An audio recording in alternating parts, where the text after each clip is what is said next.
আসসালামু আলাইকুম everyone, welcome to our new video. আজকে কচুরলতি রান্না করব। অনেকে অনেকভাবে রান্না করেন, তো আজকে আমি কিভাবে রান্না করব চলেন দেখা যাক। কচুরলতি আমার মা বেছে দিয়ে গিয়েছিল, কিন্তু খাওয়া হয়নি। সেটা আমি আপনাদের ভাইয়াকে বলেছি যে বাজার থেকে আমাকে চাপা শুটকি এনে দিবা, আমি ওটা দিয়ে রান্না করে খাবো। আপনাদের ভাইয়া কয়েকদিন ধরে বলতেছে যে ডাল দিয়ে রান্না করে ফেলো। আমি বললাম না, ডাল দিয়ে কচুরলতি রান্না মজা লাগে না আমার কাছে।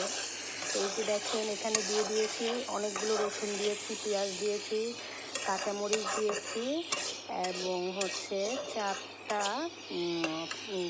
এই যে পেওয়া মাছের চাপা শুটকি, যেটা এলাকায় আঞ্চলিক ভাষায় যেটা বলা হয় সেটা দিয়ে দিয়েছি। এবং কাঁচামরিচগুলো কিন্তু আমার গাছের।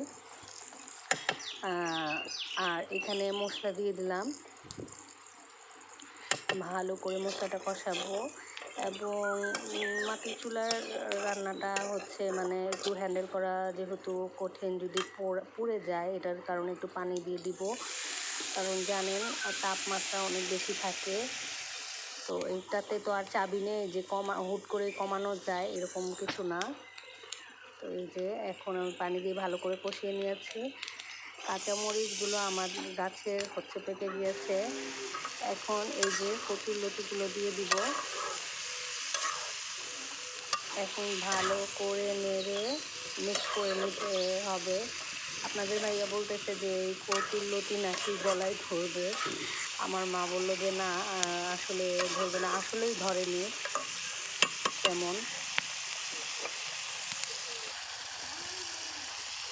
কচুরলতি চাপা শুটকি দিয়ে খেতে অনেক মানে ধরো বেশি ঝাল দিয়ে রান্না করলে ভালোই লাগে।